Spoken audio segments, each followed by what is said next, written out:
Hello students, welcome profile academy. जैसा कि आपको तो पता है हमारी सीरीज चल रही है इंटर क्लास मैथमेटिक्स की, एंड उसका एक्सरसाइज चल रही है 7.5। ठीक है, अगर आपने पहली बार एक्सरसाइज नहीं देखी है तो जाके वो भी देखिए। तो बिना देरी के हम स्टार्ट करते हैं अपनी 7.5 को। उसका क्वेश्चन नंबर 9 चल रहा है और उसके पार्ट जो है उसके पार्ट तो ज़्यादा ही है, आपको भी पता है इंटर क्लास के स्टूडेंट से। एंड देन उसकी एक्सरसाइज तो आपने देखी ही होगी। उसके पार्ट जो 9 का पार्ट है 1 और 2 वो मैंने कल ही अपलोड कर दिया है।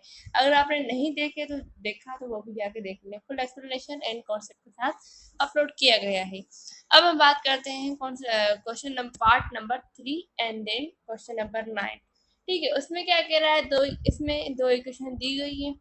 ठीक है, अब इसमें दो इक्वेशन, इसमें हम जो क्वेश्चन नंबर 9 है उसमें एक ही मेथड यूज कर रहे हैं। कौन सा मेथड? के मेथड। जो के वाला मेथड है हमें इसे यूज करके और अपने जो क्वेश्चन नंबर 9 है उसके पार्ट्स को सॉल्व करना है। ठीक है, तो उसमें डिफरेंट किस्म के हमें क्वेश्चन दिए जाएंगे, जैसे कि एक लाइन है जो पैरेलल एग्जीक्यूशन के, एक लाइन है जो पैरेलल वाई एक्सिस के, एक लाइन है जो पैरेलल एक्स एक्सिस के। इस तरह के हमें क्वेश्चन दिए जाएंगे, पर बिना देरी के हम वो क्वेश्चन भी कॉन्सेप्ट के तरीके से अपने सॉल्व कर लेंगे।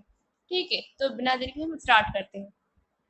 पहली क्वेश्चन दी गई है 3x + 2y = 8, comma 5x - 11y + 1 = 0। ये तो इक्वेशन तो दी गई है। ठीक है, यहाँ पर दूसरी कंडीशन भी दी गई है। कंडीशन ये दी गई है कि जो लाइन है, एक देखें ये एक लाइन है, वहां से दूसरी लाइन क्या करे, इंटरसेक्ट कर रही है। तो ये इन दोनों के लाइन की जो पैरेलल होगी ना, वो इसकी इक्वेशन दी गई है। ये लाइन जो पैरेलल इनके, और ये इक्वेशन है इसकी, इस लाइन की। मीन्स हमें यहाँ पर जो है, हमें यहाँ पर हमें क्या फाइंड करनी है, हमें इसकी इक्वेशन फाइंड करनी है। ठीक है, तो हम पहले क्या करते हैं, पहले कॉन्सेप्ट हमारा यही है। अगर क्वेश्चन नंबर 9 के पार्ट पहला और सेकंड आपने देखा होगा तो आपको पता होगा पहला मेथड हमारा क्या होता है। पहला मेथड हमारा ये होता है कि हम के की वैल्यू को फाइंड करते हैं। के की वैल्यू को फाइंड करने के बाद ही हम आगे वाले स्टेप कर सकते हैं। अब के की वैल्यू कैसे फाइंड करेंगे, उसके लिए ये मेथड दिया गया है, L1 + K × L2। पहले L1 के इक्वेशन को लिखें, ये वाली इक्वेशन 3x + 2y - 8। ठीक है, प्लस उसके बाद क्या करना है, K को मल्टीप्लाई करना है L2 से। L2 क्या है, ये वाली 5x - 11y + 1 = 0। ये इस इक्वेशन, इस पहली वाली जो हमने सॉल्व किया स्टेप को, इस पहले वाले स्टेप को आप कंसीडर कर लें कि ये इक्वेशन नंबर 1 है। इसे कंसीडर करना, क्योंकि आगे चल के हमें इसमें ही काम करना है। ठीक है, तो इसको हमने कंसीडर कर लिया, ये इक्वेशन नंबर 1 है। अब क्या करते हैं, ये तो इक्वेशन फर्स्ट वाली सेम ही, 3x + 2y - 8 सेम। अब के पूरी इक्वेशन L2 से मल्टीप्लाई होगा, क्या होगा, +5kx - 11ky + 1 + k = 0। यहाँ तक क्लियर। अब क्या करते हैं, ये देखें, अब क्या करते हैं कि यहाँ पर जो अब x 3x और देन +5kx, इसमें कॉमन क्या है, 3x + 5kx, यहाँ पर कॉमन है x को बाहर निकालेंगे, 3 + 5k ऐसे रखें। ठीक है, ये हो गया। अब y को भी इसी तरह हम निकालेंगे, k 2y और देन -11ky। इसमें भी कॉमन क्या है, y कॉमन है, इसको बाहर रख के और ब्रैकेट में रखेंगे हम 2 - 11k। ठीक है, और जो कांस्टेंट टर्म है, जो ये कांस्टेंट टर्म -8 और प्लस का k है, इसको हम एक अलग ब्रैकेट में रख देंगे। यहाँ तक क्लियर? ठीक है, अब आपको ये तो पता होगा कि हमेशा हम स्लोप, एक हमारे 3-4 मतलब 2-3 तो मेथड हैं, वे हैं स्लोप को फाइंड करने की। पहला जो है 2 पॉइंट फार्मूला वाला, y2 - y1 x2 - x1, ये वाला फार्मूला स्लोप को फाइंड करने वाला, हमें ये नहीं चाहिए। अब दूसरा फार्मूला होता है कौन सा, टेन थीटा। दूसरा वाला फार्मूला कौन सा होता है कि m बराबर है टेन थीटा के। ठीक है, टेन थीटा के, ये फार्मूला भी नहीं चाहिए हमें। हमें चाहिए वो फार्मूला जो इक्वेशन भी दी जाए और उस इक्वेशन से हम ड्राइव करें क्या, अपने स्लोप को। तो उसका फार्मूला होता है negative coefficient of abscissa divide by coefficient of ordinative. हमें ये फार्मूला यूज करना है अपने स्लोप का। तो ये देखें, हमने यहाँ पर जो इक्वेशन है की बनाई है, मीन एक्स का कोएफिशिएंट भी और वाई का कोएफिशिएंट भी है, तो इसको हम यूज करके हम स्लोप फाइंड करेंगे, m1 फाइंड करेंगे। यहाँ पर क्या करेंगे, नेगेटिव साइन और then coefficient of abscissa 3 + 5k divided by coefficient of ordinative 2 - 11k। याद है क्लियर। अब ये है हमारा m1, क्योंकि हमें यहाँ पर कहा गया है कि जो ये इक्वेशन है 3x 6x + 13y = 25 ये पैरेलल है इन दोनों लाइंस के। ठीक है, यहाँ तक क्लियर। तो हम इन दोनों को क्या पैरेलल के कंडीशन क्या होती है कि m1 को हम इक्वल्स टू के बराबर रखते हैं किसके L2 के m2 के। तो m1 तो हमें मिल गया, अब चाहिए हमें m2। m2 कहाँ से मिलेगा, इस इक्वेशन से। कैसे मिलेगा, अब जैसे कि मैंने पहले ही बताया कि आपको इक्वेशन दी जाए तो वहां से आपको स्लोप फाइंड करा, तो कैसे फाइंड करेंगे। तो m2 equals to -6 divide by 13, ये है हमारा m2। तो फाइंड कर लिया, ठीक है। ये पार्ट 3 कहाँ से आएगा, हाँ पार्ट 3। तो हमने अपना m2 है जो वो तो फाइंड कर लिया, m2 हमें भी मिल गया, m1 भी मिल गया। m2 क्या मिला था, अब मैं आपको पहले बता देती हूँ कि m1 जो हमने फाइंड किया है वो यहाँ पर ये है -3x 5k divide by 2 -11 divide by 11k। ठीक है, अब ये है m1। m2 कैसे फाइंड करेंगे, ये जो लाइन दी गई है पैरेलल दो लाइन के बीच की, उस इक्वेशन से क्या करेंगे हम, ये m2 फाइंड करेंगे। अब m2 कैसे फाइंड करेंगे, coefficient negative sign coefficient of abscissa divide by coefficient of ordinative, ये आ गया हमारा m2। अब चलते हैं आगे, इन दोनों स्लोप को तो हमने फाइंड कर लिया, अब आगे करना क्या है ये देखो। ठीक है, तो यही जो मैंने आपको m2 फाइंड करना सिखाया वही मैंने यहाँ पर लिखा है ये। ठीक है, this equation is a parallel to the both lines. ठीक है, यहाँ पर जो m2 है वो -6/13 है। According to giving condition equation are parallel m1 and m2, क्योंकि हमें यहाँ पर इस सवाल में कहा गया है कि दो जो लाइंस है वो पैरेलल है उस पे इक्वेशन के। कौन सी इक्वेशन, यहाँ पर जो इक्वेशन दी गई है ये वाली 6x + 13y - 25 = 0। अब क्या करेंगे, हम कंपेयरिंग करेंगे। पैरेलल में करते क्या है, कंपेयरिंग करते हैं। m1 को कंपेयर करते हैं m2 के साथ। m1 क्या था, m1 है हमारा ये वाला -3 + 5k डिवाइडेड बाय 2 - 11k। ठीक है, और यहाँ पर m2 क्या है हमारा -6/13। अब क्या करेंगे, सिंपल सी जो हम कैलकुलेशन करते हैं वो करते हैं। ये साइन और ये नेगेटिव की साइन दोनों कैंसिल आपस में। अब करेंगे क्रॉस मल्टीप्लिकेशन, ये जो 2 - 11k है इधर जाके 6 से मल्टीप्लाई होगा, और यहाँ पर जो 13 है आके इससे मल्टीप्लाई होगा 3 + 5k से। ठीक है, अब करते हैं क्रॉस मल्टीप्लीकेशन, ये इधर आ गया तो ये ब्रैकेट इधर, ये ब्रैकेट इधर। अब मल्टीप्लिकेशन करते हैं, 6 इंटू 2 क्या होगा 12 -6 इंटू 11 क्या होगा 66 k = 13 इंटू 3 क्या होगा 39 प्लस, और 13 इंटू 5 क्या होगा 65 के। ओके, यहाँ तक क्लियर। अब करते हैं जो हमारी k की वैल्यू है, हम ये 66 k जो है वो इधर जाएगा, माइनस का है तो क्या होगा प्लस का, और देन यहाँ पर जो 39 है प्लस का है तो इधर जाएगा तो क्या होगा नेगेटिव का, 12 - 39। ठीक है अब क्या करते हैं, 65 प्लस यहाँ पर k है 66k। ठीक है, यहाँ पर मैंने ये लिखा नहीं, आप ये समझ जाएंगे 66k है। 65 प्लस 66 क्या होगा 131k, एंड देन यहाँ पर जब हम माइनस करेंगे 12 को माइनस करेंगे -39 से तो होगा -7। हमें k की वैल्यू चाहिए, k को अलग रखेंगे तो यहाँ पर क्या है 27, ये 131 इधर जाएगा डिवाइडेड बाय, तो k की वैल्यू हमें यहाँ पर जो मिली वो मिली -27 डिवाइडेड बाय 131। यहाँ तक क्लियर। अब चलते हैं आगे, k की वैल्यू मिल गई। अगर आपने क्वेश्चन नंबर 9 के पार्ट 1 और सेकंड देखा है तो आपको पता होगा k की वैल्यू मिली है तो अगला स्टेप क्या होगा हमारा। अब हम करेंगे जो मैंने आपको बताया था कि इक्वेशन नंबर 1 ये बना करके उसी इक्वेशन 1 में क्या करेंगे, अपनी k की वैल्यू को पुट कर लेंगे। ये मैंने पूरा ही वही लिखा है, k की वैल्यू को पुट करना है कहाँ, इक्वेशन नंबर 1 में, जो मैंने आपको पहले ही कंसीडर कराई थी, याद है।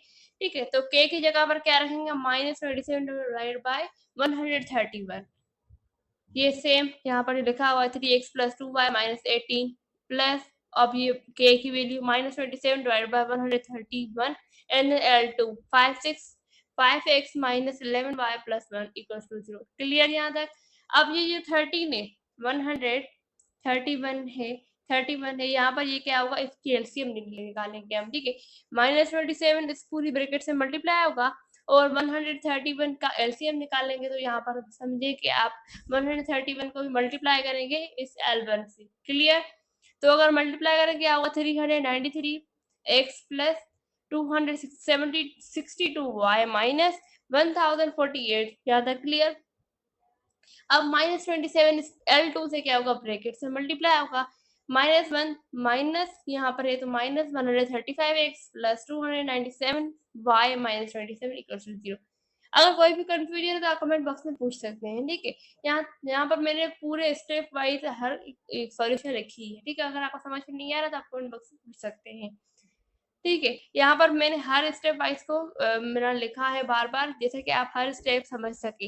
ये समझ में आ गया। अब जो x की वैल्यू हो यहाँ पर हो, ये एक पॉजिटिव है एक नेगेटिव है, अब क्या करेंगे, माइनस करेंगे। 393 से माइनस करेंगे 135, क्या होगा, 258x, ठीक है। अब यहाँ पर x की y की वैल्यू और यहाँ पर ये y की वैल्यू दोनों ऐड होंगी, नेगेटिव साइन तो है नहीं, ये दोनों ऐड होंगी। 262 प्लस 297, ये दोनों ऐड करेंगे तो क्या होगा, 559, ठीक है। अब क्या है, माइनस का 1045 एंड देन 48, सॉरी, नेगेटिव 1045 और यहाँ पर क्या है 297, ठीक है। इन दोनों को जब हम नेगेटिव माइनस करेंगे तो क्या होगा 1075, क्लियर। अब हमारा आंसर तो यहीं तक खत्म हो जाता है, बट जो हमारा बुक के इंटर क्लास के जो पीछे से आंसर लिखा हुआ है वो ये नहीं है, वो एक आंसर ये दिया गया है 6x plus 13y minus 25 equals to 0। ये कैसे होगा, जब आप 43 की टेबल को 43 की टेबल जो है इस पूरी इक्वेशन से डिवाइड कराएंगे तो आपका आंसर ये निकलेगा। मीन आप जब कॉमन निकालेंगे 43 तो यहाँ पर आपका जो आंसर निकलेगा वो निकलेगा 6x plus 13y minus 25 equals to 0। ये है हमारा क्वेश्चन नंबर 9 के पार्ट 3 का आंसर, क्लियर। अब चलते हैं क्वेश्चन नंबर 9 के पार्ट 4 की तरफ। अगर आपको एक पार्ट 1 भी समझ में आ गया ना, आपके पूरे स्टेप आपके क्लियर हो जाएंगे, क्योंकि हम बार बार यही यहाँ पर कौन सा मेथड यूज कर रहे हैं, के वाला मेथड यूज कर रहे हैं, ठीक है। अब यहाँ पर पार्ट 4 में क्या कह रहा है, इक्वेशन दी गई है, यहाँ पर ये भी इक्वेशन ये भी इक्वेशन, ये तो कॉमन है। इसमें डिफरेंट चीज ये है कि जो लाइन है वो पैरेलल है किसके, वाई एक्सिस के। जो लाइन है, अब ये देखें, ये एक लाइन इंटरसेक्ट कर रही है, ये दूसरी लाइन इंटरसेक्ट कर रही है, यहाँ पर है ये वाई एक्सिस, ये एक्स एक्सिस, ठीक है। अब ये सही से बनाते हैं, यहाँ पर है ये वाई एक्सिस, यहाँ पर ये है एक्स एक्सिस, ठीक है। एक लाइन आई वो इंटरसेक्ट कर रही है, दूसरी लाइन आई वो भी उसी पॉइंट से इंटरसेक्ट कर रही है, बट यहाँ पर जो हमें कहा गया है कि एक तीसरी लाइन है जो पैरेलल है किसके, वाई एक्सिस के, ठीक है। मैं यहाँ पर एक कॉन्सेप्ट क्लियर कर देती हूँ, जब भी लाइन्स आर पैरेलल होती हैं वाई एक्सिस के तो वहां पर जो स्लोप बनता है वो बनता है इन्फिनिटी। ये भी पता है आपको, जब भी लाइन पैरेलल होती है एक्स एक्सिस के तो यहाँ पर स्लोप बनेगा वो 0 बनेगा स्लोप, ठीक है। इंक्लिनेशन की बात करें तो इंक्लिनेशन में सॉरी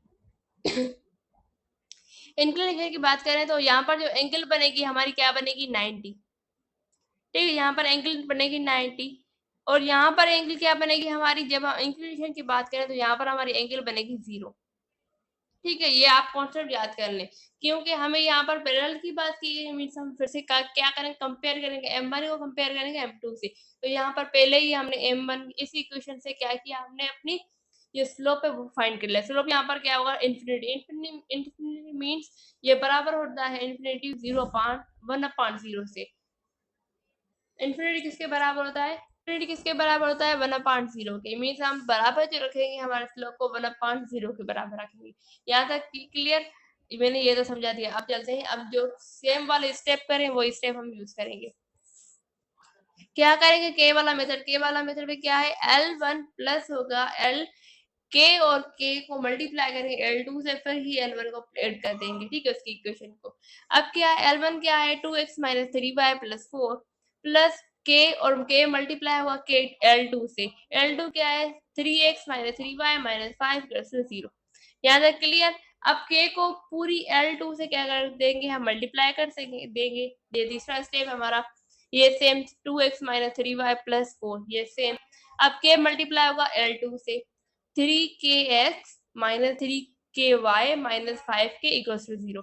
क्लियर। अब जो कॉमन निकल रहा है वो हम कर देते हैं। हमारा स्टेप था ये, और इसमें कॉमन देखेंगे, इसमें कॉमन देखेंगे 2x और देन क्या है प्लस 3k, कॉमन क्या है x, तो 2 प्लस 3k और x। यहाँ तक ये क्लियर।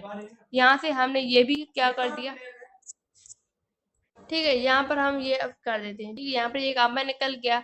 आपको मैंने कॉमन निकालना सिखा दिया है पहले से ही। ठीक है, यहाँ से x कॉमन, यहाँ से y कॉमन, और जो कांस्टेंट टर्म है उसको हमने ऐसे ही रख दिया है, ब्रैकेट में रखे हैं, ऐसे ही रखें, कोई बात नहीं है उसमें। ठीक है, अब क्या करेंगे, जो मैंने आपको बताया था कि स्लोप को हम फाइंड दूसरी तरह भी करते हैं। कैसे के negative sign coefficient of y axis divided by coefficient of y axis. ठीक है, तो यहाँ पर ये इक्वेशन दी गई है, इसमें जो कांस्टेंट टर्म है कोएफिशिएंट ऑफ x एक्सिस वो हम रखेंगे, क्या है 2 प्लस 3k, यहाँ पर रख दिया, नेगेटिव साइन पहले ही दी गई है। फिर क्या है हमारा डिवाइड बाय कोएफिशिएंट ऑफ ऑर्डिनेटिव, क्या है -3x प्लस 3k। ठीक है, यहाँ पर रख दिया। ये हमारा m2 और m1, और यहाँ पर जो हमने m2 फाइंड किया था वो क्या था, इन्फिनिटी के बराबर, मीन्स 1/0। चले आगे, अब आगे चलते हैं, इसे आगे सॉल्व करते हैं। ठीक है, अब स्लोप, हमें दो स्लोप दिए गए हैं, वही स्टेप यूज करेंगे जो हमने क्वेश्चन नंबर 9 के पार्ट 3 में यूज किया था। ठीक है, अब यहाँ पर यही बात क्या है, required line parallel to y axis means जो m2 होगा वो क्या होगा, इन्फिनिटी इन्फिनिटी बराबर होता है 1/0 के। क्लियर। अब हम m1 को क्या करेंगे, m2 से कंपेयर करेंगे, क्योंकि जब पैरेलल की बात आए तो हम स्लोप को ऐसे ही फाइंड करते हैं, बट जब परपेंडिकुलर की बात आए तो the product of m1 and m2 बराबर होता है -1 के। ठीक है, ये परपेंडिकुलर की इक्वेशन है, बट अगर पैरेलल की बात आए तो m1 बराबर होगा किसका, m2 के। क्लियर। अब m1 क्या है हमारा, आप m1 इसे कंसीडर करें या m1 उसे कंसीडर करें, कोई इसमें बात नहीं है। ठीक है, तो हमने इसको m1 कंसीडर किया, m1 क्या है 1/0 इक्वल्स टू m2 हमने अभी फाइंड किया है, क्या है हमारा ये वाला -2, माइनस, तो ये जो नेगेटिव दी गई ये है फार्मूले की, माइनस और then 2 plus 3k divide by -3 plus 3k। ठीक है, अब सिंपल सा क्या करेंगे, ये जो पूरा टर्म है ये इधर जाके मल्टीप्लाई होगा, और एक मिनट यहाँ पर ऐसे लिखा है 1/0, और ये ऊपर वाली चीज और ये नीचे वाली ऊपर वाली, ये इधर जाके मल्टीप्लाई होगी और ये इधर जाके मल्टीप्लाई, अगर ये इधर जाके मल्टीप्लाई होगी मीन्स ये वाला पूरा टर्म 0, और ये इधर जाएगा तो 1 से जाके मल्टीप्लाई होगा। ठीक है, क्लियर यहाँ तक। तो क्या होगा, 1 से ये पूरी bracket multiply -3 plus 3k equals to 0। हमें यहाँ पर अगर हम कैलकुलेशन करें तो हमें यहाँ पर k की वैल्यू मिल गई। समझ में आ गया इतना, k की फाइंड कर ली वैल्यू। अब क्या करेंगे, अब तो आपको भी पता है ये स्टेप कौन सा होता है, कि k की वैल्यू को पुट करेंगे हम इक्वेशन नंबर 1 में। क्लियर यहाँ तक। अब चलते हैं k की वैल्यू को पुट करते हैं। इक्वेशन नंबर 1 क्या थी हमारी, ठीक है, इक्वेशन 1 हमारी है 2x -3y plus 4 plus k, और देन L2 क्या है 3x प्लस 3y -5। ठीक है, इक्वल्स टू 0। ये है हमारी इक्वेशन नंबर 1। इसी इक्वेशन नंबर में क्या करेंगे, यहाँ पर हम k की वैल्यू को पुट करेंगे जो 1 है। 1 हम यहाँ पर पुट करेंगे, 1 मीन्स यहाँ से पूरी से मल्टीप्लाई होगा, तो क्या होगा 2x -3y plus 4 plus 3x plus 3y minus 5 equals to 0। Clear. अब देखें जो सेम वाले न्यूमेरिक जो सेम वाले हैं उसे हम ऐड करेंगे, और जो सेम वाले नहीं है उसे छोड़ देंगे। 2x और देन 3x क्या होगा 5x, माइनस का 3y प्लस का 3y कैंसिल, प्लस का 4 माइनस का 5 का माइनस का 1। यहाँ पर हमारी ये इक्वेशन बन गई। मीन्स यहाँ पर जो है y एक्सिस नहीं है। y एक्सिस क्यों नहीं है, क्योंकि लाइन जब भी पैरेलल होती है y एक्सिस के तो वहां पर जो हमारी y होती है वो 0 हो जाती है। ठीक है, और हम वो दूसरी पॉइंट है जो कि लाइन, अगर लाइन पे कोई पॉइंट जो है वो y एक्सिस पे है तो x 0 हो जाए, वो पॉइंट की बात करें। हम यहाँ पर लाइन की बात करें, लाइन जो है जब भी पैरेलल होगी y एक्सिस से तो वहां पर एक y का टर्म नहीं होगा। तो यहाँ पर क्या है 5x minus y minus 1 equals to 0। यहाँ तक ये हमारा लेक्चर होता है खत्म। बाकी के क्वेश्चन नंबर 9 के पार्ट जो 4 6 या आगे वाले हैं वो हम कल सॉल्व करेंगे। ये दो दो करके हम रोज सॉल्व करेंगे तो हमारे एक्सरसाइज जल्द ही खत्म हो जाएगी। Thanks for watching this lecture. Please हमारे चैनल को सब्सक्राइब करें, लाइक करें, शेयर करें। अगर आपको कोई भी कंफ्यूजन है तो हमारे कमेंट बॉक्स में आप पूछ सकते हैं।